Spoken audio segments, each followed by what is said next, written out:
Turn me up. This is coming to you from the heart of the Pacific, brought to you by Paulie by Design. respected at all times. Broadcasting from San Francisco, California, the city by the bay. It's about to go down. We shine on positive Pacific Islander role models every Sunday. Party on a Sunday. From 10 a.m. to noon, it's time for the iconic Faika podcast with your hosts, Listening to Nackie and Carl.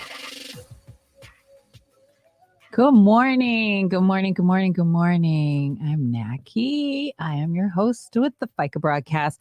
Usually Carl is here. He's off today.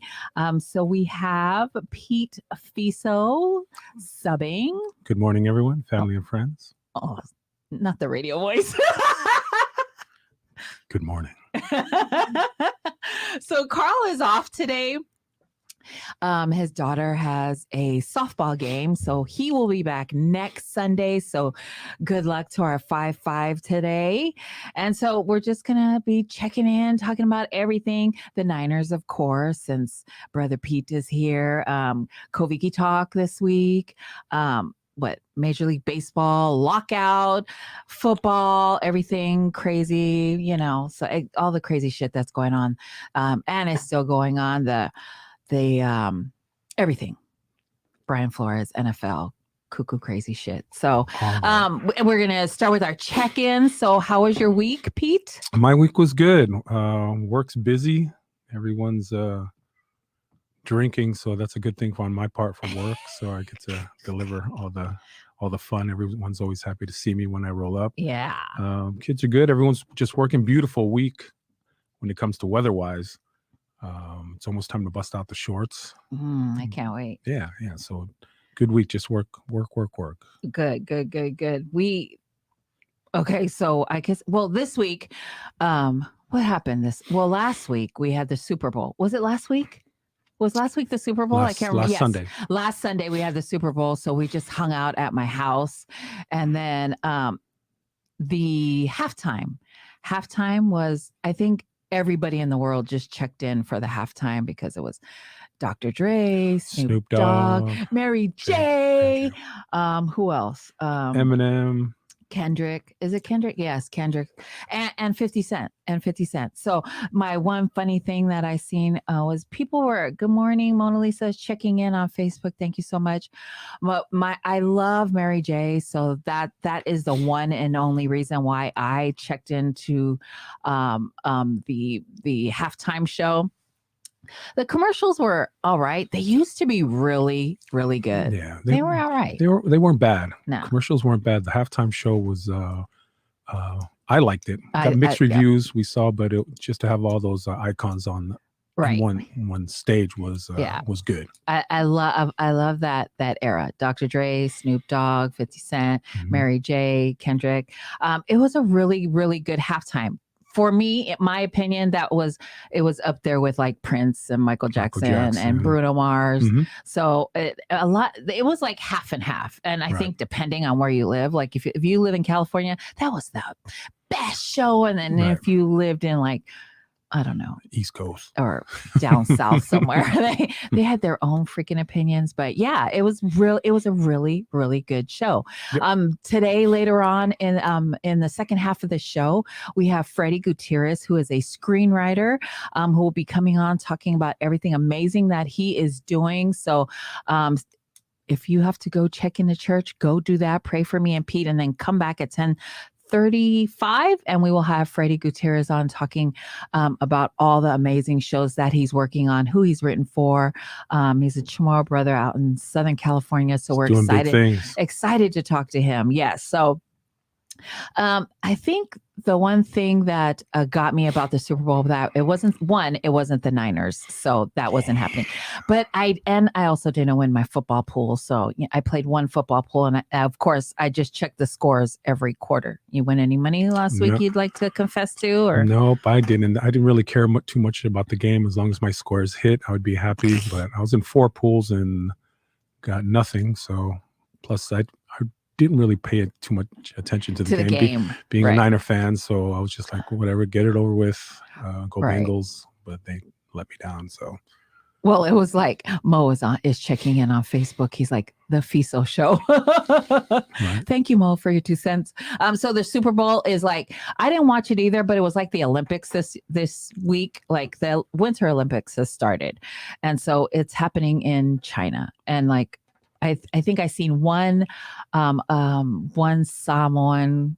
I think he's, I don't know what he's doing. To tell the truth, I don't even know what he's doing. I just was watching because of PI. But we were talking earlier about how the ratings for the Olympics is like so low. Like nobody's Right. watching it. Nobody's watching the Olympics. It's hard to, in the past, it would be on NBC and whatnot. But now you got to stream it. You got to find it on Peacock. You got to find it on another channel. So you have to pay, kind of, right? Nah. Is Peacock a paying app? No, I think it's free for the most part, but Right. for the Olympics to come home and try to search for it, unless you have a family member Right. or a friend in You're the gonna go Olympics, dig. you're not gonna Right. channel it. Yeah, my thing is like before it used to be on the major channels, ABC, NBC, CBS, and now you have to like really go dig for it. Like, come on, people. No, I mean, Right. we want to support whatever country you're going for, and it's hard to find if it's not on. So that's why my the 2 ratings. cents on- yeah, that's why the ratings are low for the Olympics, but- but it is what it is. So, and then what else happened this week? The Niners. Well, I did see that news about Aaron Rodgers and Tom Brady. Possibly, like Tom Brady retired. So He's retired, but he's keeping the door open. I don't think he's going to come back. But there's, with the off season, with all the rumors that Aaron Rodgers could be going to Denver, San Francisco. Tom Brady could be coming back to finish up his career with the Niners. So it's all rumors. That's the fun part about the off season with the rumors. But with Jimmy G, which I call him Jimmy F. I cannot with Jimmy G. Like he is a good football player. That's why he made it to the NFL. But I don't have faith in him. I think ever since in the beginning of the season, I've been saying Jimmy G is not the guy.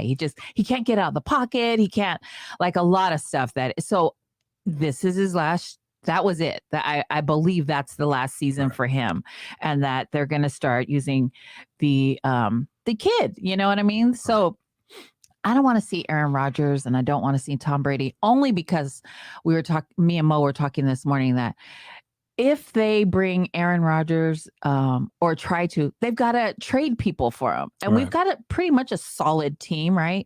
And they're young. And to bring Aaron Rodgers in and to trade other people, the young kids, right, that have their whole career. And not that he's old or anything, but he's got like a good 2 seasons left in him, right? So to give up star players for him, I just don't see it happening. Yeah, with Jimmy G, obviously he's going to move on. There's a lot of teams that are going to need quarterbacks. I know Pittsburgh's a team that's looking for new quarterback. I know Carl doesn't want Jimmy G. He should go there. Carl is a big Steelers fan, so I am voting for Jimmy G to go to the Steelers. That's why I call him Jimmy F. So, thank you. Now go away. No, thank you. No, thank you. He's going. I'm hoping he goes to the Steelers because really, that's where he should be. That's where he should be. Steelers, Miami, Tennessee, New Orleans. There's, like I said, it's all rumors right now. So yeah, we'll see. I don't want them to, and I really don't think that the 49ers are actually having that talk of Aaron Rodgers or Tom Brady. It's too much to give to get them on the team, and they've got a really good team. Speaking of Miami and the Steelers, Brian Flores, who is suing the NFL for whatever they're suing allegations of discrimination through the hiring process. Denver, Miami, and there's another team in there. So, but the Steelers picked him up, which is a good pickup for the Steelers. He's the defense. He's the new linebacker defensive coordinator, which they need because Carl talks about this all the time, how their defense just is screwed up. So I think that that's going to be a good. I think that they're also the defensive line is old for the Steelers, not and old in NFL language. You know what I mean? They're really young, Plus, but they're going to need a lot of help when Jimmy G comes over there. yeah. to be Well, their when Jimmy quarterback. G comes over there, then they. I think that Brian Flores will be a good asset, Oh yeah. good whatever to the Steelers because their defense needs help. But the controversy that's going on there, like they're saying rumors, that he is having problems because of the color of his skin. Right. Well, he should be a head coach. He should be a head coach, and here he is, a defensive coordinator, right? So the fact that he can't get on, like Miami had a good season, right? Miami had a good season. And so for him having a hard time trying to get a job, as a head coach. Is kind of funky to me. Right. And the NFL has addressed it, but they haven't addressed it. Right. I don't think they're going to. I think there's a lot of issues with the NFL, especially the owners, and the fact that there's only one black head coach in the NFL, and he's the one that picked up, Brian Flores. It's kind of, there's a lot of rumors of racism in the NFL. Duh, you know what I mean? I think every corporation has that. It's just some stuff is coming to light. So right, when it's under the microscope, right, with the NFL, yeah. Yeah. So I love that. I love that he's going to the Steelers, and I'm hoping that Jimmy G goes there too. Good morning to Leah, Leah Poasa is checking in on Facebook. Jeffrey Palenga, good morning. Abdul Basik, good morning. Ruth, good morning, Ruth. Naresh Kumar, and George and Rebecca Achika. Good morning. So I was going to talk about DPR. Again, since George is checking in, he's with DPR. And last week we had a fundraiser where they were pretty badass. And I know I said this last week, but I'm really grateful to DPR and the work that they when the tsunami happened in Tonga, DPR seen our flyer online and they're like, what can we do to help? And so they donated. First, they took like 2 or 3 pallets straight to the Oakland port where SF Enterprise is shipping the containers for free. They straight took 2 or 3 pallets of water there and just just did it on their own because they wanted to help. And then we had a fundraiser a couple weeks ago or last week in Daly City, and they came with a truckload, 4 pallets of water. Now, mind you, they are not a store. They're not a retail company. They're a construction company. So they took it upon themselves to go purchase these 4 pallets of water, palletize them, get a truck, put it on, and bring it on their day off to Daly City. So big shout out to DPR for helping and for just opening up their hearts to the DPR, island of Tonga. Which is a major construction company throughout the Bay Area. Yep. So thank you, DPR, for all your help and your work. We appreciate it. Mo is Jimmy. What did he say? Jimmy only win if the defense is good because he will throw an interception in the critical time. He will throw an interception. Who's that? Mo said that. Of course. Right. Okay. Yeah. Thank you, Mo. I think Mo beat Carl to that text. So.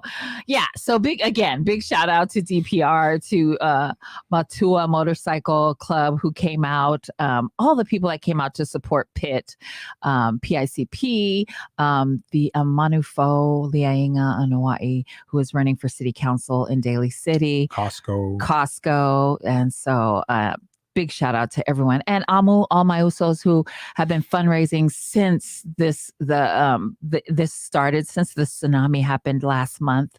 So there you go. So anyway, yes, I know I talked about this last week. I just wanted to shout them out again because we appreciate and we're grateful for their support. Yep. I didn't even know there was a lockout in Major League Baseball today. Yes. But you mentioned it. I'm like, why? Right. Why is there a lockout? Money. Money. So pitchers and catchers for Major League Baseball were supposed to report last week. So they didn't report because they're still having, it's not an official lockout yet. They're still sitting at the table, but so they postponed spring training for all you Major League Baseball fans and your team. No baseball going on right now, and it's all because of money. Owners want more money. They said they lost their ass during the lockout. Players are saying the same thing. So everyone's just kind of at during a the pandemic. During the pandemic. Oh, okay. With all the fans not in the stands, so the owners had to eat that. Plus, the players had to take cuts But what cuts? Like, if you make $1 million, and it's not even $1 million, they make millions of dollars. Is my thing. They make millions of dollars. Like, you literally could live off of $1 million for the rest of your life. Right. Well, I believe I could. That's all the union doing the talking. All the players union, they want to stay strong. Right. That's why you saw, if you followed it before the season ended, there was a big slew of people signing contracts because they knew there was going to be a slight work stoppage.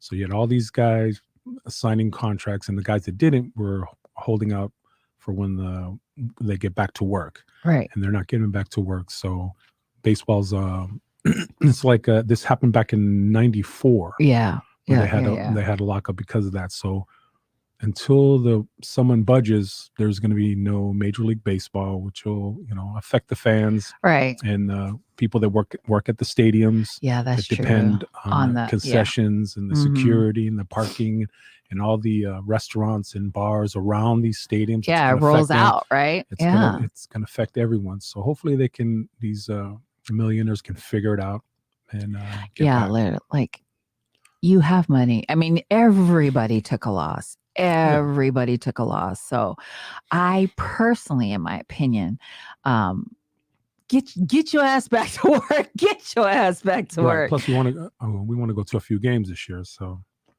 can't go if no one's playing. Yeah, Carl is tuned in. He's like, the lockout is millionaires arguing with billionaires. Hard for the public to relate to either side. True. We can't relate because if I had $1 million, I could live off of that for probably the rest of my life. I call it's a budget. It's a budget. A budget, people. A lot of these players, you'll see. Well, the guy makes $20 million. He signed a $20 million. Right. He's getting $20 million a year. Technically, he's not getting $20 million a year with all the taxes and the lawyers and the. Okay, but 5. So say out of the $20 million, after he pays his taxes, everybody, pays his lawyer, publicists, all this, and then this is just baseball itself. Yeah, he's probably getting about 8 or 9 million take home, which is still dang good. I'll take that. Plus all the endorsements these guys get Right. with Nike or whatever, Right. McDonald's, Campbell's Soup or whatever. Right. They're still getting very, very wealthy money. But it's the players union telling everyone you got to set the standard for the next generation coming up. You can't just give in and give in and give in. They say you have to make as much money as you can within your first couple of years, your playing time there. If you only play 5 years, you got to make as much money as you can before you get hurt, get cut. But the money that you make your first year, you can live off of that for the rest. Like, it's so crazy to me that their reality is way out there. Right. And I think that's why they struggle so much after, I think, really the athletes is they get all this money and nobody helps them with it. And so when they retire, they go broke right away. They go broke right away. So, I know, I get it, invest, save or whatever, but you got to learn how to budget now. Like, I can help you. I can help you budget with a $50,000 budget. I can help you survive. And they set up programs in the NFL and the Major League Player for all the rookies to go through a financing workshop, so to speak, on how to spend your money, invest your money wisely. Like in the NFL, the life expectancy of an NFL player is like 5 years. Yeah. If you can make it 5 years, you're doing pretty good. Right. But the rookie contracts are set at a certain amount now, where you're making a lot more money than you and I, but NFL standards or Major League standards, you're not making a lot of money, which is crazy. It's crazy to me. It's crazy the amount. I mean, hey, good for you if you can make that money, but the rest of us at the bottom of the totem pole with like just a little piece of what you got. Tax bracket. Right. Yeah. We're like, you can't even, you bypass our tax bracket like the minute you walk on the field. But it's crazy to me that they have this lockout with all this money, millions and millions and millions of dollars. And, to us, we can't relate because it's too much money. Hopefully they figure it out. Yeah, I'm hoping they figure out because our Giants we're coming back. So yeah, Pete always goes to the games every year, and so when I find time, which has been a minute since I've been to the Giants game, so we're going to try to figure that out as soon as the rich people are done arguing. Good morning, Ariva, checking in on Facebook. Thank you for tuning in this morning. If you're just now tuning in and Carl looks a little different, it's not Carl. it's Carl looks a little bit Pete. more handsome today. It's because it's not Carl. It's Pete. Pete Fiso is subbing in today for Carl. Carl is off today. He took the day off for his daughter's softball game. 5-5 has a game today. So he and his family are out there supporting 5-5. So she's killing it up there. She is killing it. Yesterday she had a game.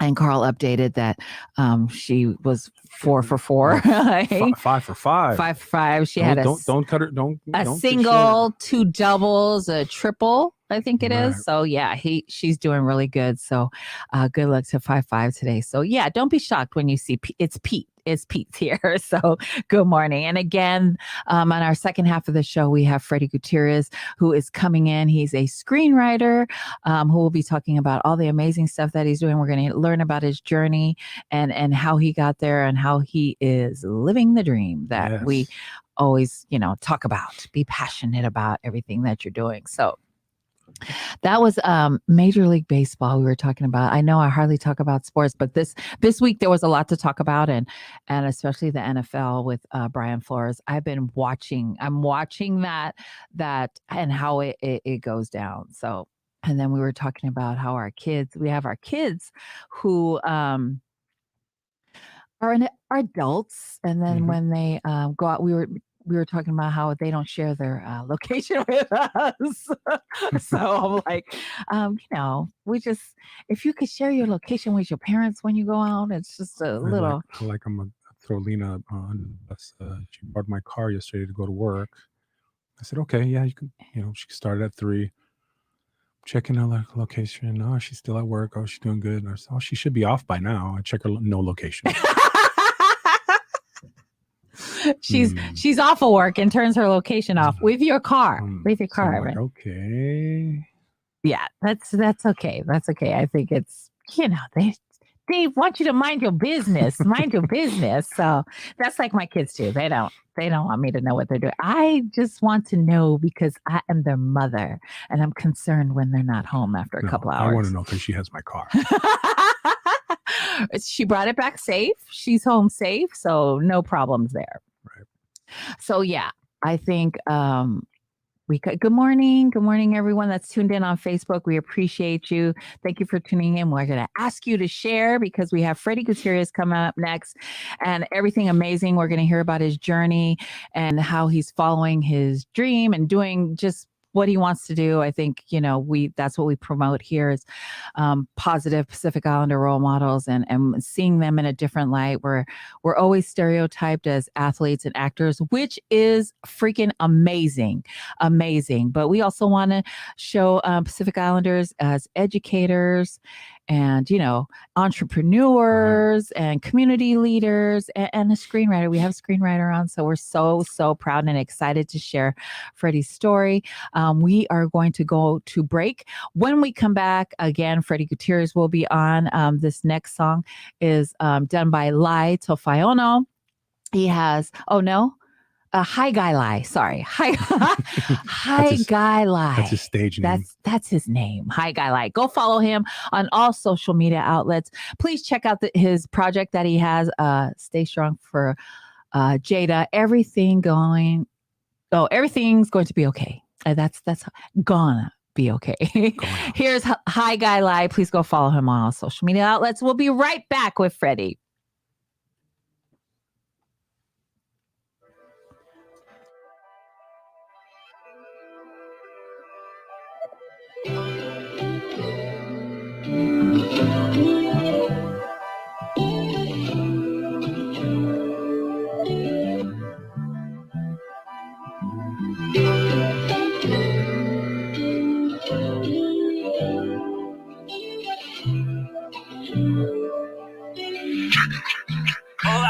Everything gon' be okay. I know these times be trying, but we gotta keep it smiling. Make sure the sun keeps my way. Yeah. Through the good times and the bad times, we're forever grateful. We gon' make it out one way. Get your mind strong and protect your peace. Until that one sweet day, my J. Until that one sweet day, shawty. Yeah. Nana's pancakes became salty from all her tears. Nothing seemed to ever get easier through the years. Losing you the first time this face has felt a tear of losing someone so sincere. And my tears done doubled up. Look inside the mirror, find yourself and just knuckle up. Sent Thanksgiving, now my blessings come double cupped. Missing on your presence, shit, I'm missing you hella much. But this shit hella tough. Found you in my heart again, I walk with my chest out. Going full pressure to show them that we best out. No stepping back for shit, move forward or step down. This off of Jay and I ain't letting you down. Everything gon' be okay. I know these times be trying, but we gotta keep it smiling. Make sure the sun keeps my way. Yeah. Through the good times and the bad times, we're forever grateful. We gon' make it out one way. Get your mind strong and protect your peace. Until that one sweet day, my J. Until that one sweet day, I call your name and get no reply. I'm looking for all your signs to take away the bullshit that I'm dealing with all the time. Life seems to poke at you like spikes off a porcupine. I'm soul searching even though I'm knowing your soul is fine. Father, help us understand we face to face with these days coming. Depending on your plan, just hoping that you would say something. But as long as you can hear what's on my heart, we're gonna get this thing a brand new start. Cause everything gon' be okay. I know these times be trying, but we gotta keep it smiling. Make sure the sun keeps my way. Yeah. Through the good times and the bad times, we're forever grateful. We gon' make it out one way. Get your mind strong and protect your peace. Until that one sweet day, my J. Until that one sweet day, shawty. Everything gon' be okay. I know these times be trying, but we gotta keep it smiling. Make sure the sun keeps my way. Yeah.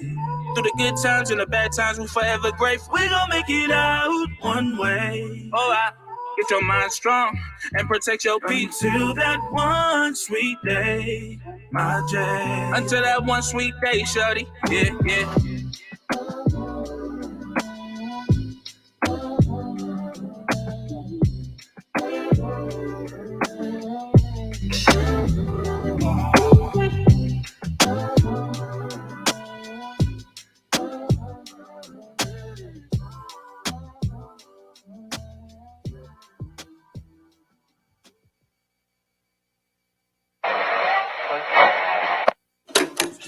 Join us tomorrow at 5 p.m. for the award-winning show Koviki Talk, where we talk about all things COVID-19, but from the Pacific Islander perspective. We deliver timely, important, and most importantly, accurate health-related information relevant to the PI community.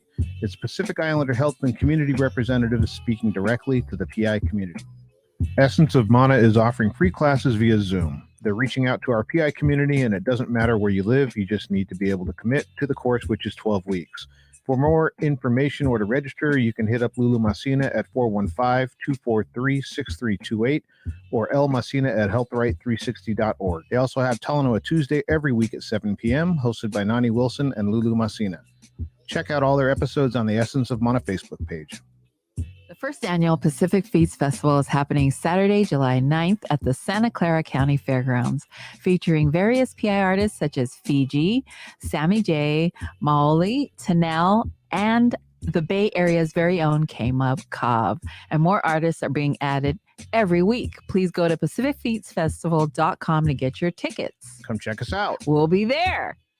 Protect your kids the best way possible with COVID vaccines, which are tailored for children 5 to 11. Talk to a health worker if you have questions. Find vaccines near you at vaccines.gov. We can do this. The Abundant Birth Project, a pregnancy income supplement pilot program for Black and Pacific Islander pregnant people in San Francisco. This program is providing a monthly stipend at $1,000 during pregnancy and during the postpartum period to Black and Pacific Islander pregnant peoples in San Francisco. The purpose of ABP is so that you can worry less about money and focus on having a healthy and safe pregnancy. expectingjustice.org/abundant birth-project. Go there, get your money. How much is it? $1,000 A month? A month. Every month? Every month. Man, get your money. The Amu Blood Drive is happening March 19th, 2022 from 9 a.m. to 2 p.m. at 2055 Sunnydale Avenue, San Francisco, California. For more details, visit linktr.ee/allmyusos or contact Christine Mauia at 650-219-1081. The 7th annual Amu Barbecue is happening August 20th at Gilman Park in San Francisco. It's a free family affair for the entire family. How much is it? Free. Free. Free 99. Parking is free. The food is free. You just got to show up. Come check us out. We'll be there. And we're back. You're listening to the Faika broadcast. I am Nackie. With me this morning is Pete Fiso, who is subbing for Brother Carl. You. So, like I said, we have our freaking amazing, and I don't even know how this happened. Well, I know how it happened, but I'm like so in awe of Freddie's work and the stuff that he's doing. Let me just introduce Brother Freddie to you. Freddie Gutierrez is Chamorro from the island of Guam, and him being a military brat, he's lived all over the world. He went to film school at Cal State Northridge and graduated in 1995. In 1999, he sold his first screenplay to MGM Studios, and his professional writing career started. Since then, he's written for Eddie Murphy, Kevin Hart, Snoop Dogg, Method Man, and Redman. He's written on Nickelodeon, Disney, and Cartoon Network for shows like Liv and Maddie, Sonic Boom, and Just Jordan. He is currently finishing up on Nickelodeon show Young Dylan and just finished writing a script for Santiago of the Seas for Nick Jr., which will be the first show in TV history to have Chamorro, Hawaiian, Samoan, and Spanish spoken in one show. Nice. Welcome, Freddie. Welcome. Welcome. Half a day in Talofa. How you guys doing? Half a day. We're good. Thank you so much for joining us. All the work that you're doing is like crazy amazing. And I was talking earlier how we really started this to show our kids, right, our community, what we're doing, and that show us in a different light, not a better light, but a different light, so that we have options, so they know that there's options, And so because I'm old, when I was growing up, I didn't really see too many people that look like me doing different things. And so I think that it's amazing that my kids, who are probably your age, my kids are seeing role models or people that look like them doing different things and all kinds of amazing things that, hey, I can do this. So tell me a little bit. Good morning, Freddie. Tell us a little bit about how you got interested in this and a little bit about your family. Well, thanks. It's great to be here. Honestly, I'm honored. Like I said, I'm from Guam. Both my parents are Chamorro, and we're from Agana Heights in Guam. Shout out to Agana Heights. And so I moved to the States when I was like 6 years old in the 70s, and 6 or 7, and then we started moving around. But for me, when I moved to Germany, we were stationed in Germany. I really miss home a lot. Like I was literally on the other side of the world. And the one thing, it's funny because I always say, like, I kind of had the Eddie Wong experience before Eddie Wong, because it was like 10, 12 years before he came around. But this was like early 80s, and hip hop was kind of just starting. And it was the one thing that kind of just, I don't know, I was able to just connect with that. And it just grew in me. And I was involved in it, from breakdancing to DJing and rapping. And by the time the late 80s, when I graduated high school, like I was kind of just getting involved in all of those things. And even though it was funny, like I hate being in front of the camera. Me too. I'm not a yeah. And it's funny. Yeah, and Q, our guy, Joey King, shout out to Q. He's telling me that, like, man, we don't, for me being a screenwriter, he's like what you said, there's not a lot of us out there. So you got to get out there and start talking to people and letting them know that. But yeah, I was, all involved into more on the music side, and I actually went to college for radio production. I wanted to do radio. And then, as like a lot of guys, I just kind of hit the wall with school and everything else. I dropped out. I was thinking about, I used to box, so I was thinking about turning pro. And then things kind of didn't work out that way. And my parents were like, either you go back to school or you got to get out the house. I decided to go to Cal State Northridge, and on a whim, I was taking some radio classes, but on a whim, I took a film class. And it was like the light just clicked. As soon as that first day of class, I had one of the coolest professors, Nate Thomas, and it's just like literally like those first 15 minutes of him talking, like bang, I was like, this is what I'm going to do the rest of my life. It was weird to have that feeling. And so I just I became like, I was that guy. Then I was in school every day. I mean, I was making sure I was, I got on the dean's list. I was like, just really just, I committed myself. And I think it was part of the boxing, that whole, how you have to be so committed to something, and the boxing really translated here. And so I stuck with it. And when I got out of school, it's funny how God works. Like, we see how things happen. And while I was in film school, I worked at JD Powers, which is, I think you always see there on the commercials, right? I worked in the mailroom, to help pay for school and stuff. And across the parking lot was this building, and they were actually, it was a production office for Real Stories of the Highway Patrol. I don't know if you remember that show, but it was way back in the 90s. And one of my buddies from high school was an editor on there. And we reconnected. We hadn't seen each other in a while. And again, we just ran into each other in the parking lot.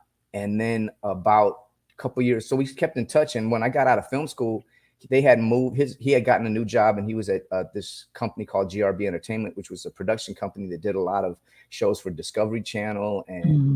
And so I reached out to him. I said, hey man, I'm getting out of film school. You think you could help me find a job? And boom, he got me a job working as a post-production assistant. So I was a PA. It was I was a gopher. I was a glorified gopher. And but it was my first job, right? And I just did what we Islanders do. I just worked. Like, I went to, and it was funny because a lot of things that I was doing, like there's this one project that they had with all these videotapes, and I finished the project in like a week.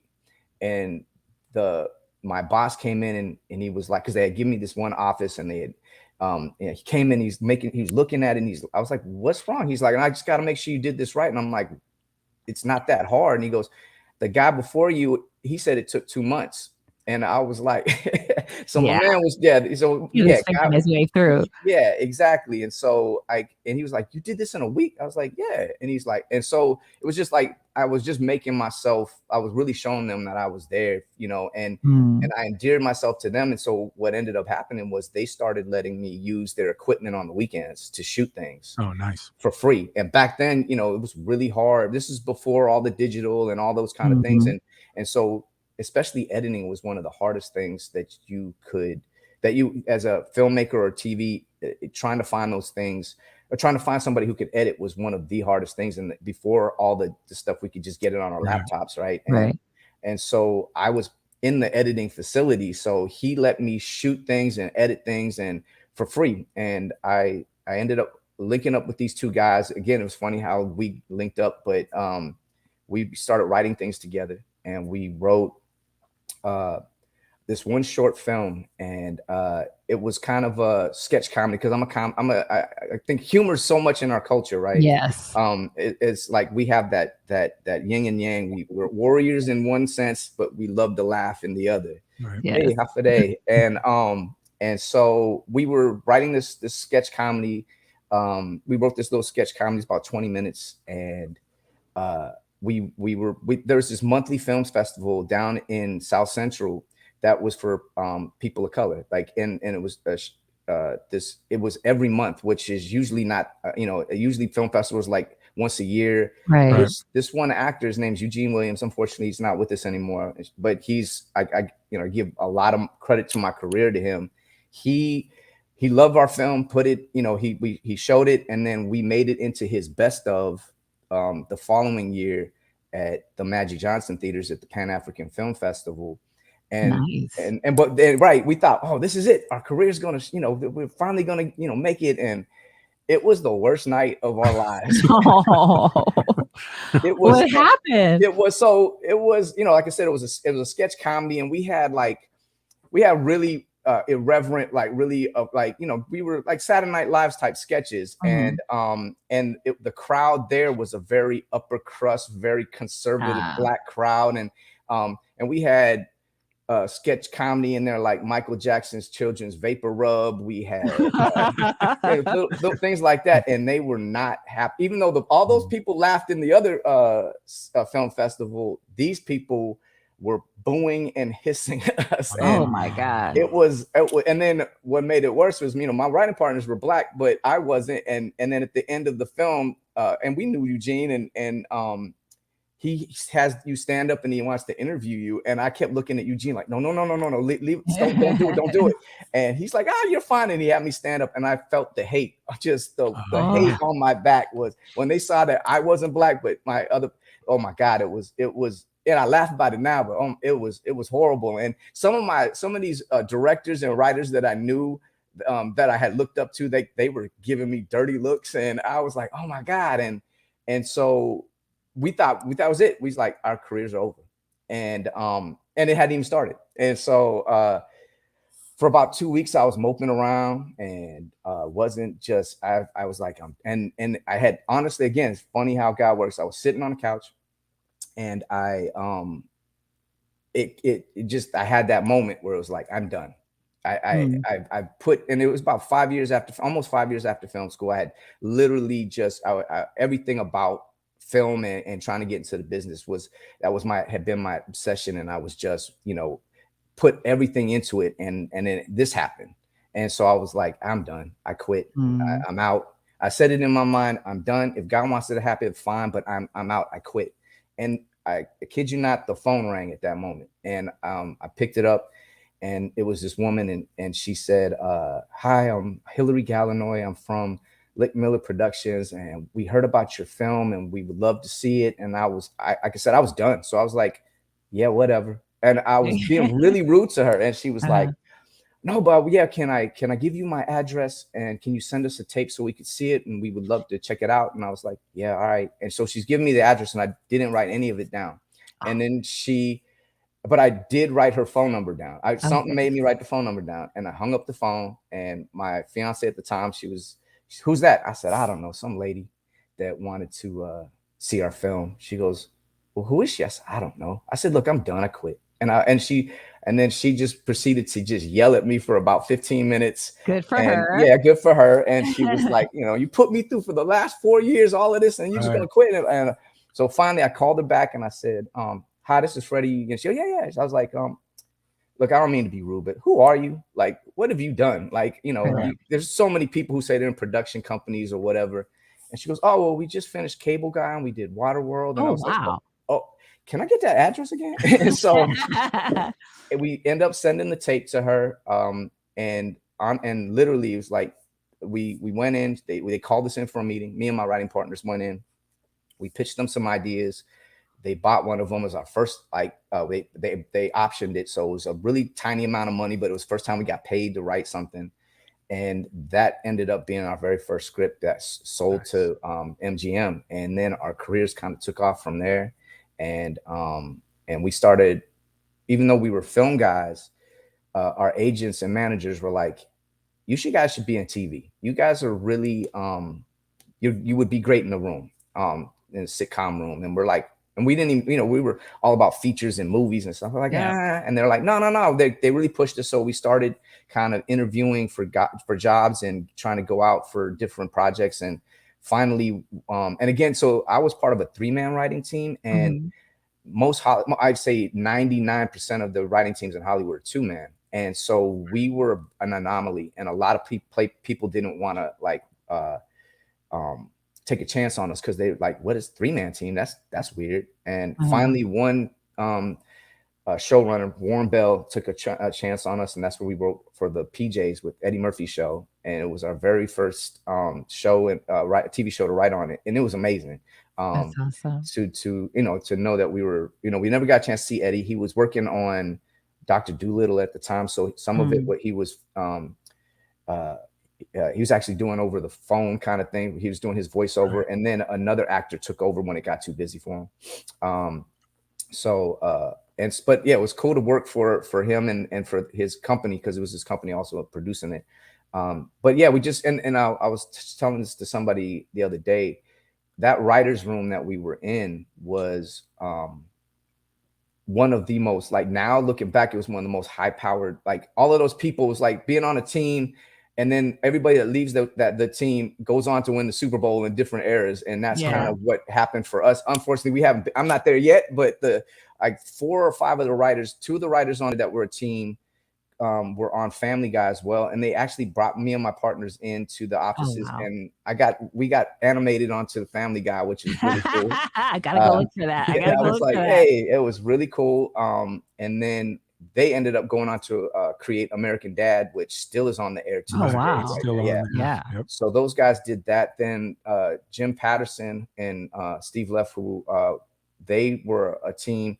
Jim ended up kind of going off on his own. He was writing on 2.5 Dad, then created The Ranch on Netflix, which is the highest rated sitcom. Oh, wow. That's a good sitcom. Yeah. And now he's on Be Positive. And my old boss, Warren, is with him on there.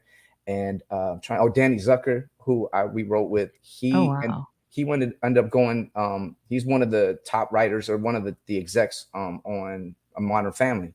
Right. So it was just like, though, all of these people just went on, and then Chris Turner sold some movies that we wrote, and now she's on Home Economics right now. But yeah, it was just a really high power room. But at the time, everybody was just starting out. Right. Yeah. And so yeah, we kept bouncing back and forth. We did some rewrites, and it's like it was a blessing and a curse to do this movie that it was our first movie that we ever rewrote. It was MGM. We got called in, and we rewrote the movie. It got greenlit, which meant that they were able to, they got to go and film it, and then they asked us to stay on board to stuff during production, which you never usually have. The writers are never really on set during film production, unless the director, who's also happens to write it. That's the only time you really see writers on set. They usually, once the script's written, they're like, see you later, bye. We don't need you. Yeah. Really? And as a writer, it's really hard, because then it becomes just the director's interpretation, right? And he doesn't you have no say in anything. And a lot of times, to me, that's why a lot of these movies don't work, is because there's no more synergy between the director and the writer. Right. But and on this project, though, they kept us on to do joke punch up and those kind of things. And unfortunately, we lost. It was a big, crazy thing that happened, but we lost our arbitration, so we never got credit for it. So we were like ghostwriters, basically. Oh, dang. But the movie was soul plane, which is a blessing and a curse, because we did the not getting credit was sort of a good thing, because the movie bombed, but it wasn't. The movie didn't bomb necessarily. It wasn't a great movie, honestly, let's be real. But also, we wrote what the studio told us, asked us to write, like the direction, so we didn't have a lot of say in how we wanted the movie to be. But Right. To put your spin on it. Yeah, we didn't get a chance to really put our spin on it. But the movie really bombed because it was they said it was the first movie in history to really bomb because of pirating. Because our movie had gotten so much, Soul Plane had gotten so much heat on it while we were filming it, that they were like, literally, it was like Mission Impossible kind of things happening for them to steal the tape.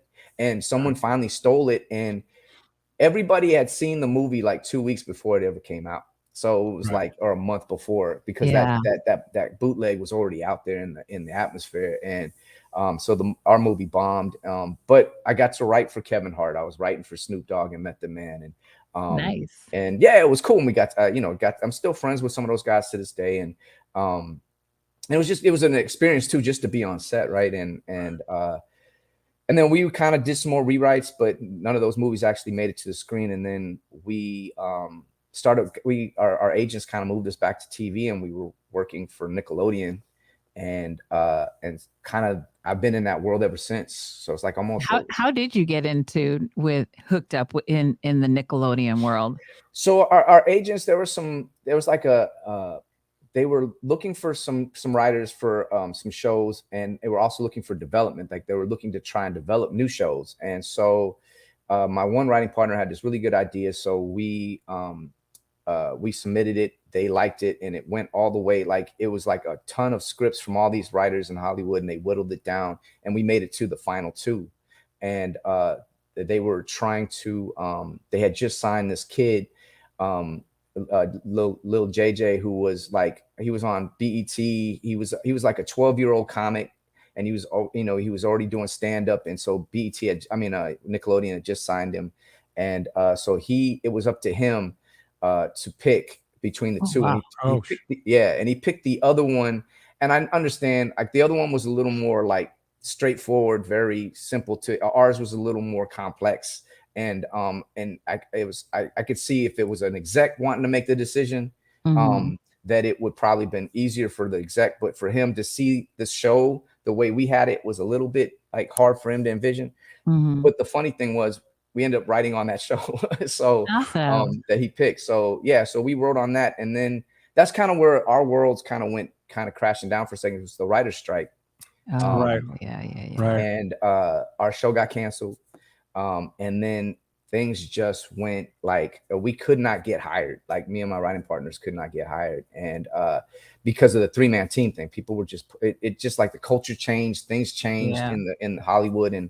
And so we decided to split because we had to, it was just do that, or we're not going to ever get any more work again. So I decided to be I decided to be the Lionel Richie of the group and go off and do my own thing. But unfortunately, what I didn't know, and my writing partners didn't know either, is I didn't get to keep the credits. They did, because they stayed a team. I had to start from ground zero. Oh my gosh. Yeah. And it was some of the most humbling and some of the most it was a tough period in my life, because people, writers, agents, managers who knew me, who knew my work, all of a sudden acted like they didn't know. Like they're like, and even though, and they would read my stuff and and they go, nah, it's okay. And it was like, what? And the funny thing is, the stuff that they read and kind of blew off, that stuff today is getting me jobs left and right. And so it was just like, it was just a weird thing, but it took me a good 5 or 6 years of just, and I'm shout out to my parents who helped stay, kept me going through all of this. And I was able to get my way back in. And so I've been writing back with, I got a new agent, and things have just been amazing from there. So Awesome. That is awesome. Your Thank you. resilience is great. You just you stuck to it, where a lot of people would have just given up. Like you said, you were on the couch, and God's work and his hand that he put over you is amazing. Yeah. I think I attribute it, obviously I attribute it all to God, but then I will say that boxing again, like you're taught, you don't give up, right? You just keep going. You keep going. Even though dude's hitting you in the head, you just got to keep going. Hopefully you can knock him out. So I love it. You just stayed on top and stayed, true to your passion. Yeah. At what point, so you're talking about your agent, at what point in the game do you have an agent right off the back, or is it when you get your first job? Usually, so there's several different ways. The way we did it was, we had finished our very first script. When we finished it, we hadn't sold it yet. The producers that we were with were like, somebody needs to represent you. There's some people that, so we'll kind of send it out to some agents and managers that we know of, and see which ones react to it and bite and want to talk to you guys. And again, it was funny. here's 3 guys. We were green. We were in our 20s, and we were, had no clue about a lot of that part of the business. And the one guy who, he was one of the first to respond was Warren Zidane. Shout out to Warren. And at the time, he was like one of the most powerful managers in Hollywood. And he was the one he brought us in and had this. It was funny. He had, hey, Kim. And he had, he was whining and dining us. And it was really funny to see that part of the Hollywood experience. Like we actually got to experience that part of it. He took us to this one swank cigar club in Beverly Hills. And he was, doing the whole spiel. And so yeah, that's how we did it. But the other way you can do it is if you write some pieces, like you write a sample script and then you submit it to agencies and hopefully somebody responds to it. And there's those kind of things where so it's and it's hard. It's like being an NFL player or NBA, like you trying to get into the NBA, going to the combine or all those kind of things. Like you got to go through those. And you got to keep grinding. Got to keep grinding until somebody notices you. Yeah, that's amazing what you've been doing up to this point. With as a young Polynesian that wants to get into the film industry and whatnot, what advice would you give to someone who's very green, has the same dream as yourself, going to school? What little advice would you give to someone starting out, trying to get to where you're at? Well, first I'll say this is probably one of the best times in history, television history, for Polynesian, Micronesian, Melanesians out there, for all of us, right? Or anybody, all Asian folks, or people of color in general, right? Because I'll say 20 years ago, Hollywood was saying diversity, diversity, diversity, but it was kind of tickets and it was just smoke and mirrors, right? Finally, we are starting to see that they're taking it serious and they're seeing the fruits of their labor. Now that they are opening it up, all these shows and all of these movies we're seeing that are showing the and they're doing well. Look at Korea is blowing up right now on Netflix. We're all watching Squid Games and all these other shows. And 20 years ago, again, my lawyer was Korean. Our lawyer was Korean, and we were working with CJ Entertainment, the same company that did Parasite and those kind of things. And we were trying to develop projects from Korea and turning them into American properties, and no one wanted to listen to us. And now, and we're I was talking to he's not my lawyer anymore, but we were talking the other day, and we're we were just 20 years ahead of our time. And now look at all this. But I say all that it's so the time is definitely right. And then again, you have everything. When I was coming up, you didn't have, and you couldn't, you needed an editor. You needed to buy cameras. Now you got your iPhones. You can edit on your iPhone. You have the resources now. It's absolutely. So it's just about grinding. It's grinding and showing your voice. I really believe, especially now, it's again, our cultures and our stories are so unique, and we're a tiny, we're a tiny amount of a percentage of the world population, but we're powerful, right? And we have amazing stories, and we've done so many amazing things, and so we see life different, and we especially here in American culture, we're not black, we're not white, we're in that middle, and we see things so differently than the rest of the world. And I think people really want to see that angle of life from that point of view, because they don't know about it. And I think it's so interesting, right? So if you're able to do that, and then just tell your story, because we all have interesting stories. You may think you're boring, but honestly, we all have interesting stories, and just, and be authentic. And then the one thing that you hear in film school, and then you hear it with all of these, if you go to a writing workshop or any of those things, when you first start off, it's always better to write what you know. Exactly. Because you may be sitting back home on Guam or in Samoa, but you really feel like you want to write this piece about the Revolutionary War. And it's that, wait for that a little later, because you don't have the experience yet to really, you may, but you're really going up, it's an uphill battle to try and tell a story when you're first starting out and don't know all the nuances and don't know a lot of the tricks of the trade yet to try and tackle something that you've read about, but you don't know about. And the flow is so natural when you talk about something that you know and love. Exactly. It just flows. Like you can go on forever. But if it's something that you don't, you've got to go research. You're quiet for a minute. Yes. Yeah. I love what you said about it now is the time, because I always say right now is the best time to be a Pacific Islander. Absolutely. Our population, even though we're little, we're growing. Yes. And we think we're growing faster because you see our faces now. Yes. You see us, you see that like you're out there. We see your face now. We see the name behind this, the writer. We see, the community leader. And I think social media has a lot to do with that. Absolutely. Putting our faces out there, with the product, with the work, with the name. So I always say this is the best time to be a Pacific Islander. 100%. I mean, look, like who would have thought, like I said, even 20 years ago or 10 years ago that we'd see, a sitcom with the young Rock and like you got Samoans on primetime TV, or on Disney Plus now with Doogie Kame Aloha, where they did a reboot of Doogie Howser, but now it's told from a Hawaiian point of view, a Hawaiian girl's point of view on the island of Hawaii. Like, I wish I could have had those things when I was growing up. Exactly. Like, we only saw ourselves on football, for football games and wrestling, and me loving, fighting.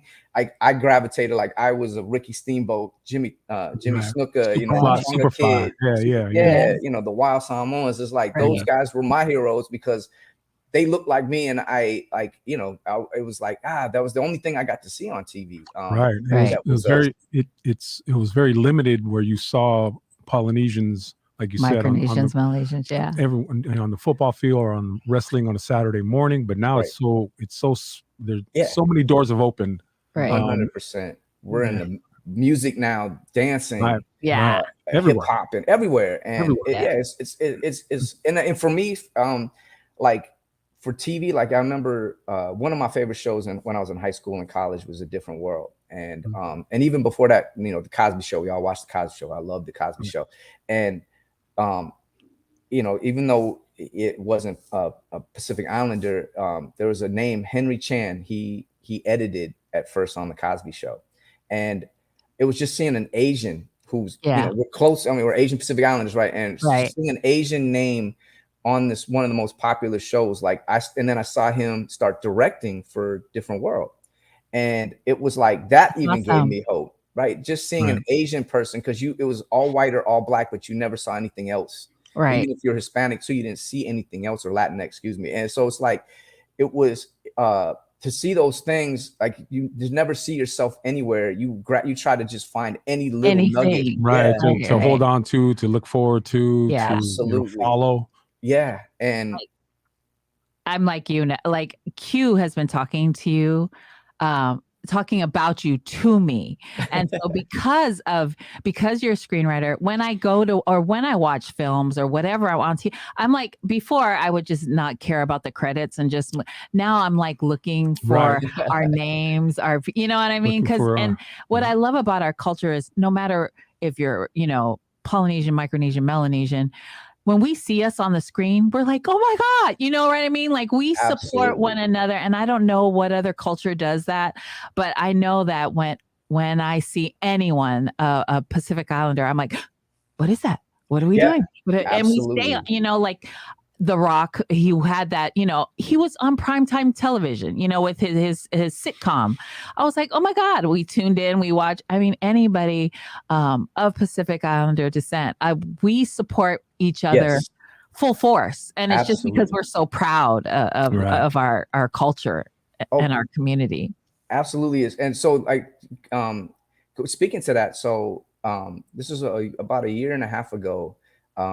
One of my friends from Guam, he lives down the street, and him and his wife had to go somewhere, and they're like, yo, do you mind watching the kids for a second, man? We have something to do. And so I came over and I was just watching the kids, and they were watching something on Netflix or whatever, and I just letting them do their thing.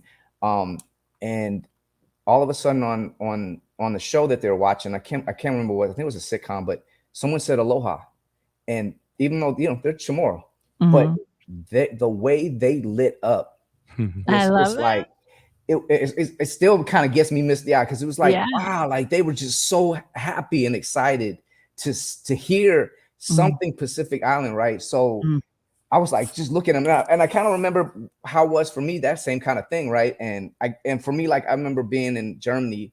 I watched Blue Hawaii, I don't know how many Right. times, Yeah, just me because it too. reminded me of Guam, right? I just want to I was go just thinking of home. that. I was just thinking of that right when you said that. Yeah, you just like you found anything that kind of reminded, but you were so proud too to see your people on the screen, right? And Right. for them to just react the way they did was just like it hit me hard.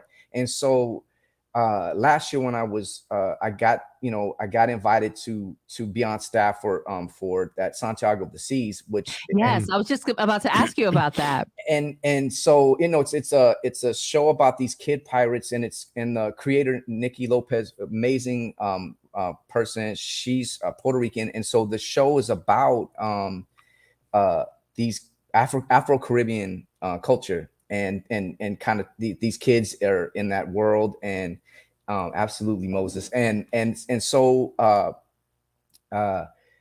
I said, let me try and pitch something to them that's a little out the box, right? And so I pitched them this idea about this little girl from Guam who somehow magically gets transported into the Caribbean there, because everything there they kind of call, like, it's not called Puerto Rico, it's called Isla Encanto, the Magic Island, right. And so everything's kind of, it's what it is, but they call it by a different name. And I pitched this whole thing out. She gets magically transported there. They have to help her build a canoe, and she shows them how to wayfind, because they're using all of their modern technology with their compasses and that kind of stuff. And it's very, it's only 12 minutes long, so we had to really condense things and all of that. And so they actually are like, we love it. And I was like, you do? And they're like, yeah. Awesome. And I was so like, wow. And then again, shout out to them and Tony Lomagobo, who is the our showrunner. They were, again, 20 years ago, if I pitched this and they said yes, they would have been like, all right, let's do this, and this, and they would have been absolutely not caring at all about cultural accuracy, right? They would have changed it up. Yeah. They would have changed it up. Exactly. And to their credit, they were like, you should see the email change, because they're like, okay, is this culturally accurate? Can we do this? Can you send us pictures of this? Can you? Cool. And they made sure that everything was culturally accurate. But I'll say this, so when people watch it, because I think it'll probably be premiering later this year, because they're still animating it, because of some budgetary concerns, like it's all computer animation. So everything has to be created, right? So everything, and it costs money to create something new. So one of the things, like, they couldn't create a whole new tree, so they just had to use one of the palm trees. So that's what they carved the canoe out of, was a palm tree. I know we don't make our canoes from palm trees, but they had to do that. And then I named one of the characters Duk Duk, which is like the hermit crab in Chamorro. That's what we call a hermit crab. But they couldn't make a hermit crab, but they did have a reef crab that was there. So the reef crab that was like her little friend is called Duk Duk. And I know people are going to give me all kind of grief for that. And it's like, but they couldn't afford to make a whole new character. So they had to just do money, folks. It's money. Yeah, exactly. So don't get mad at me when those kind of things happen. But for the most part, it's a give and take. It's a give and take. But they were so amazing. And then they made sure I was in the booth, or I was all virtual. So I was virtually in the booth with they went out and actually tried to find a Micronesian actress. They couldn't find any here in LA that they were happy with, but they found a Hawaiian girl. And so they had me in the booth with her to make sure she was able to say the right Chamorro words and say them correctly. I hope I was able to do that good enough for my people on Guam. They're going to give me grief again, but we never happy. Never happy. And then especially me, I know I butcher Chamorro a lot when I try to speak it at home, but I can, at least I know what it supposed to sound like, right? But, and she was great. Pele, shout out to Pele. She was an amazing little actress. And then they created a song for it about in Chamorro, canoe is Galaidi. And let's build a Galaidi. It was like almost like a little mini Moana that we were able to kind of with the Chamorro kind of centric. But then at the end, when she goes back they're able to get her to go back home, to find a way to go back home. She says she's meeting her friends, and then we just see them in the distance, because again, they couldn't create a lot, but we see the silhouettes of other canoes, and they're like, and her friends are Hawaiian and Samoan, so they're like aloha and talofa, and so we're able to get just a little bit, because I just wanted our people to, whether you're a Samoan or Hawaiian or Chamorro, to hear your language, huge. Right. That goes a long way. It does. That's huge. That's awesome. So, yeah, it's just to give you that little bit, right? So I'm all teary-eyed over here. Yeah, me too. I was like, I didn't mean to do that. So Santiago of the Seas, and it's on Nick Jr. On Nick Jr. Yeah, Nick Jr. It's gonna come out later this year. Yeah. So I'll as soon as I get the dates, I'll definitely let you guys know. Yes, please let me know. I mean, I just want everybody to see it, because, like I said, if you have kids, like, again, representation. It sounds like it is huge. It sounds cliche now because we use it so much. But it's everything. It's everything. If you see yourself, being able to see yourself just makes everything else possible, right? If you see yourself doing something, you see yourself in positive lights, then it'll make you just really. I mean, it gives you that little bit, that glimmer of hope to know that you can do it. And I always tell him, if my ass can do it, I'm like, if anyone can do it, if I could do it, because I'm like, literally, like, I don't think I'm all that, and I just what I did though was a hustle. It was a hustle. That's everything though. But it really is. You're really passionate about something. The hustle is, everybody's like, you got to hustle, you got to work. If you love it, it's not really work. It really isn't. It really isn't work. It's and representation. And we use that over and over. I use it all the time, but it's necessary. Like, we have to be out there, and it's important. And, somebody's going to watch this and see you and like, oh, I could do that. What do I need to do? And because of who we are, we come here first, second generation to a place that we're unknown. That's all we know is to hustle, because we have to survive. And so we have to survive in a country that is not ours. But representation, to see all of us, like, again, this is a great time for us to, for you to be a Pacific Islander in this time. Absolutely. Because we're out there, and social media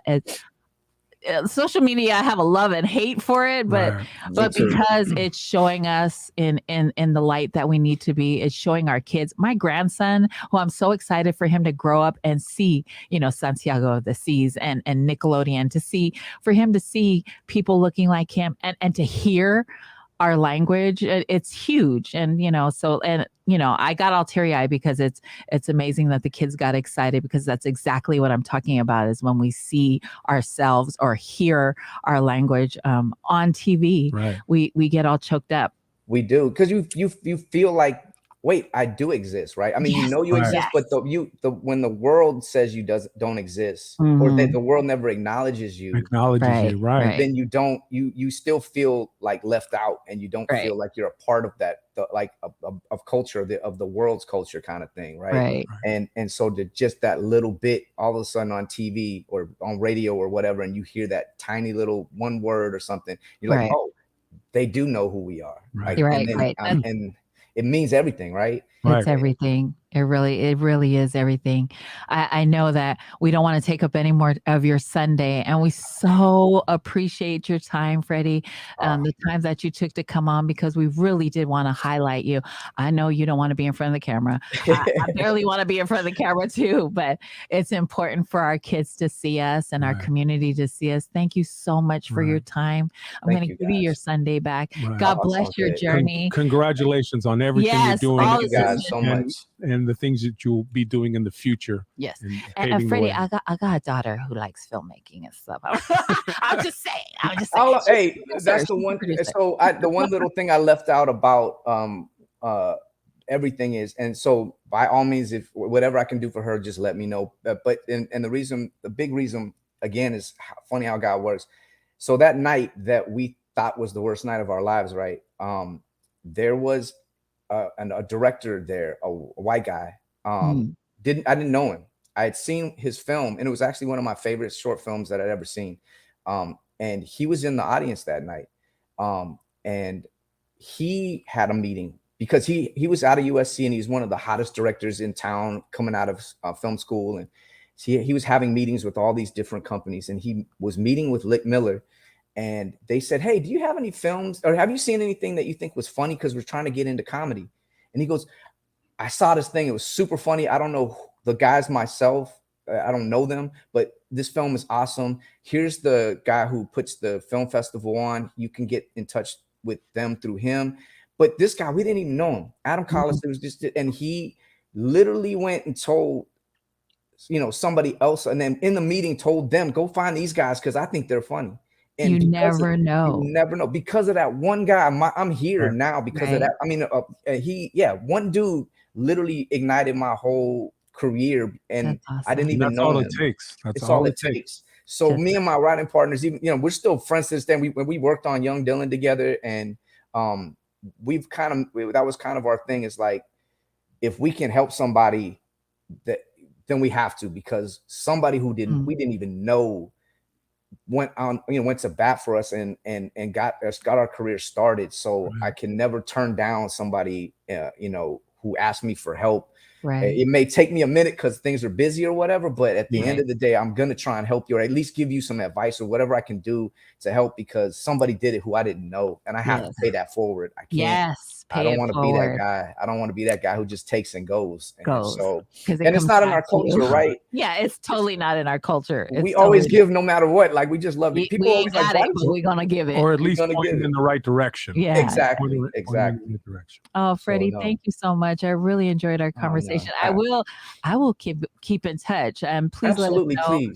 Please let us know when Santiago, because I have a grandbaby, so I'm gonna probably tape it and record it and do what I need to do. Awesome. Thank you so much. God bless your journey. God bless Thank you so God bless much. you guys too. I just wanted to say, see Juice Masi, to all those people on Guam, all the Chamorros running, Fafa for having me on. I really, really appreciate it, guys. Thank you so much. Absolutely. Thank you, Moses. Be good. Be good, brother.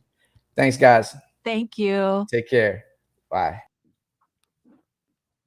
Oh my God. Oh my God. He is such a blessing to our community, and I'm so grateful. I'm so grateful for him giving us this time this morning, because it's so important for our kids to see faces like ours. He's behind the scenes. He's doing the work, and so it's such a blessing to have Freddie on. Thank you so much for coming on. Nice guy.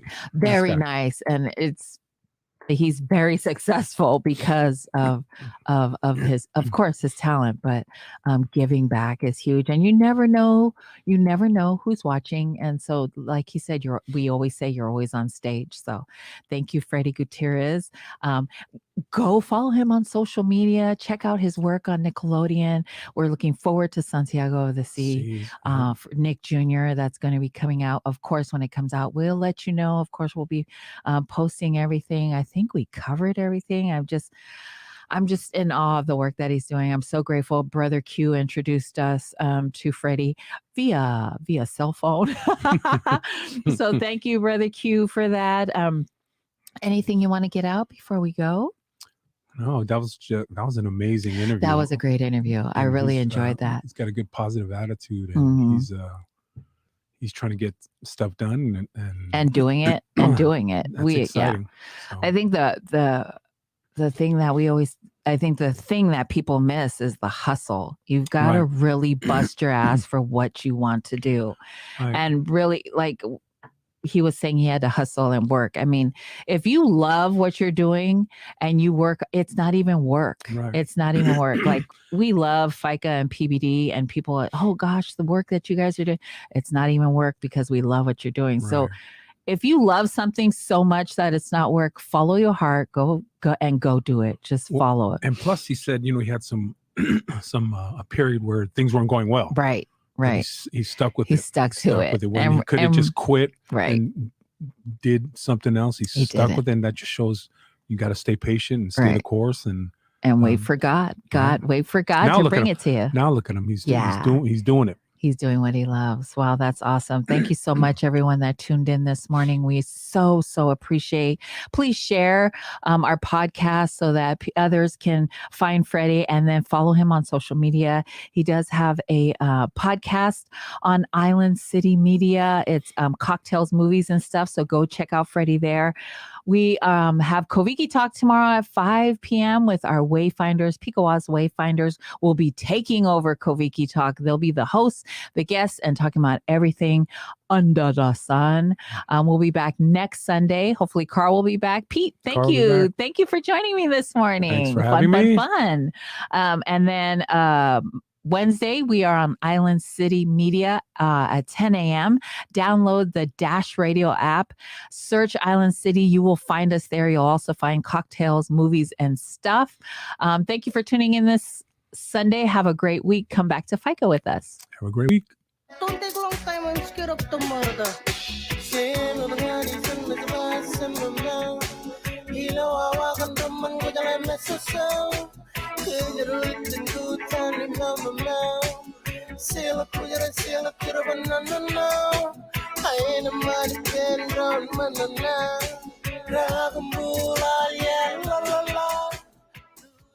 Hello, talofa o lo ingo malik faftai fi maono. Lo tama faftai fi maono, lo tina to alima fi maono. Sau mane nu o laulii, America Samoa, mutawa Bele family, and sau mai I upolu I le nu o mota, I le a ingo surwale. Talofa lava o le fo mai, te whangaruenga I le whanmai of Skagit, I Mount Vernon, ni Washington, o te fo mai o te specialize I tanga inga I kongo le whanmai. I ke tausia tangata o mai fatu, stroke, whapele, COVID. I ole COVID I furuiva o se whama I matautia. I tele o tangata sa vai tona whanmai o mai maula to ola. Le tele ia whanoa ona o tele o tangata o mai maula to ola. I whamanata o atu o loo tau wha soa pele le tuipi puia. Ai tau pea ono tatu tau sisi I le whainga leo ufi fufonga, o le ono futu mai listangata, mai fulunga o lima. Ta ua tele ia vaenga ia puipuia mai ia, ai tangata o sotu nuu mai le whamai. O loo vaia pele tele o tangata o I yoti ma sauninga o loo whaia. Ia tata atu perlonga mas whau ia puipuia I tātou I tele o potopotonga whaapene. Ia whamanato te pea ona o le aopungi sāna I tātou le lātou sanga I le COVID. Ia o loo ia I le tau sanga fau ia ma isi foi mea o te tupu Moaile oli ma le fia I tato tangata pe o le tupuipuia lea o iai ia whai ona whewa I tangata I lunga o waalele o toi whitawi a inga sa wala ia on mere ia mo le fia I tato tangata ia o pulenga whamatai ia o tau singa o tato nuu ma tato a inga emesari ka le sia o mea ia o ilo aina o taita ia fo ilo nei o langa I o ngaruenga o whai I nei Amerika o te mita lava o le Samoa.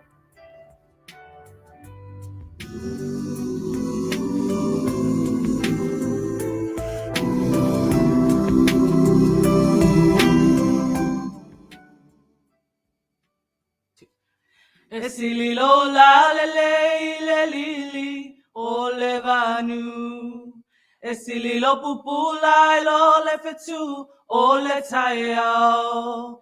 Esina o lo le kiona o le mana vaola.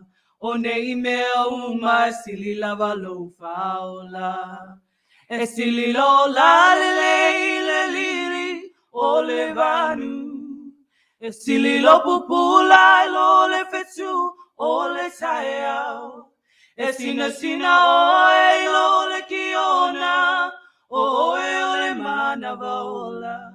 O nei mea uma silila valo faola.